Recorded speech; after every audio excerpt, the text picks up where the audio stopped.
Alrighty, name of the game, breakfast. This is some leftover sloppy Joe meat I had. It has vegetables, some onion, mushroom. I got two kosher buns here, kosher Kaiser buns rather. Two fish oil pills, some vitamins. This is my Crystal Light over here. But yeah, macros are 76 carb, 49 protein, 6 fat. And yeah, this is my pre-workout meal. It's going to be a little higher in sodium. Yeah. First workout, chest press, flat chest. Um, I usually start my workouts with something a little heavier. So 95 pounds, 8 reps, 4 working total sets. See, I'll always have my scapula back, and the range of motion is always extremely clean. And the plane in which I press is always in a straight path down. It's never kind of wobbling or wiggling. It's always very consistent.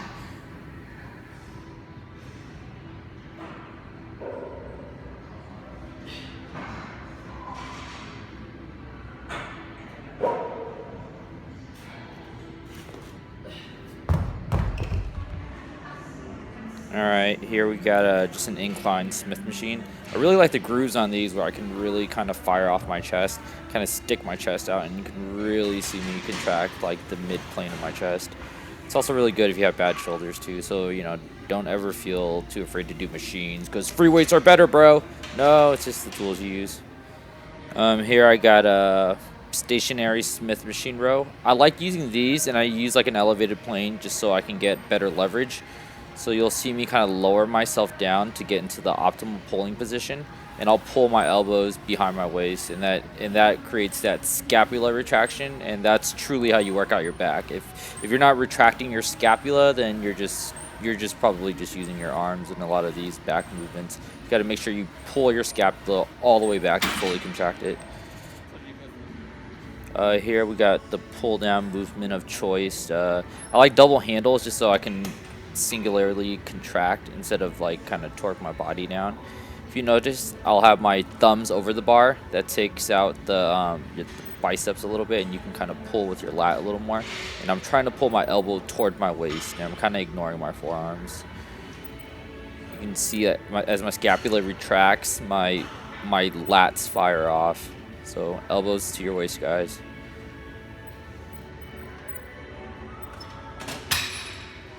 Probably one of my stronger body parts, my shoulders. So you see I'll leverage myself down to get a good plane of rowing, or not rowing, shoulder raising. You see I'll go up just enough to contract my shoulders, but my forearms never, you see my forearms are pointed down, but my delt is firing. It's literally a complete isolation of the delt. And I don't go down all the way either. Here's a different angle. So this is kind of from the front. You can kind of see as I go up, my forearms stay down so I can fully contract the shoulder and keep everything else out. This is probably my favorite tricep exercise like ever. It's really easy on your elbows. Like a lot of people use dumbbell stuff a lot, and they always tell me they have tennis elbow and stuff. I really like the groove on cables, and with the rope, you can kind of do an extra little pop on the bottom. If you notice, I'll keep my shoulders down, and everything's pretty stationary, and I'm merely just extending my arm. And notice how I'm pulling towards the ground and not pulling towards their waist. A lot of people pull towards their waist, and they're engaging their back, kind of taking away from their tricep. All right, what would a workout be without curls, right? Curls for the girls, right? That's what everyone says. Honestly, I fucking hate curling, but it's a necessary evil.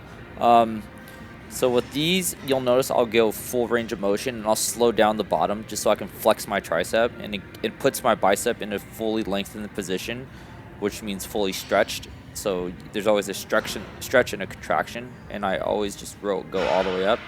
This is a different angle from the side. So there's the flex, and then the contraction. And there's the flex, and there's the contraction. And I always try to keep myself very, very stable.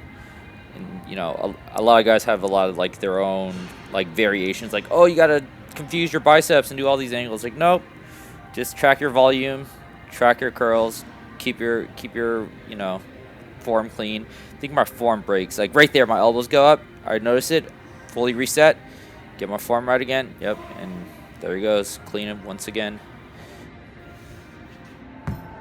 Another variation of a curl is the dumbbell curl, hammer curl specifically. These you can kind of keep your wrist straight, and it gives you a pretty decent forearm workout as well. Kind of kind of curl it towards the opposing chest, I guess would be like the thing, and it kind of hits the outer head of your bicep. So yeah, just another angle to hit, and isolation, like unilateral one arm movements are always nice, just so in case one arm is slightly bigger than the other, it kind of fixes that issue.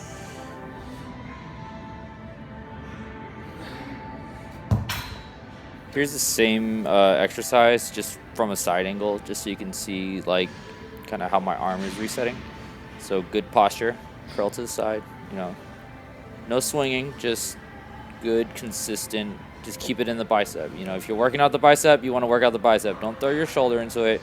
Don't start leg curling. Don't start jumping, hopping, screaming. Just keep it all in your bicep, and like the quicker you learn how to have good form, the quicker you can isolate your muscles. Quicker you can isolate your muscles, the better you get at firing. And lifting weights is a skill. It's a specificity. So the better you get at it, the faster you can grow. This is my post-workout meal. I got a shake with some greens, cinnamon. This has like total macros for this meal: 62 grams carbs, 46 grams protein, 1 gram fat. I got some bagels, some 0-calorie Walden Farm syrup, and 0-calorie peanut butter, quote unquote peanut butter. It tastes kind of funny, but you do what you got to do. Oh yeah, there's birthday cake cookies. Should I eat some? Oh fuck, should I? Should I? Oh, fuck, should I? Nah. Sticking to my guns. All right, we got a quesadilla here, 73 carbs, 54 protein, 17 fat with some Frank's Red Hot because I put that shit on everything because it tastes bomb. Got 2 fish oil pills here and some 0-calorie grape drink. For my dessert, just have some baked meringues. This is pretty much almost like pure sugar. This is like 23 grams carbs, 1 gram protein. It's a nice little sweet treat at the end. It has a really nice texture. It's like gooey in the inside, but like almost like cotton candy on the outside, like hard cotton candy. Super bomb at Trader Joe's. I suggest everyone go get it. In my last meal, more so a snack, I've had an issue with blood sugar at night where I'll just wake up because my body's telling me I'm hungry. So I have just a protein bar and some blueberries and sugar-free pudding. It kind of just keeps my blood sugar level so I can sleep through the night. Yeah, it's pretty much my contest prep eating. Hope you guys enjoyed it. Hope it was entertaining, and hope I can just show like you can eat a variety of food and still be on a diet. See you later, guys.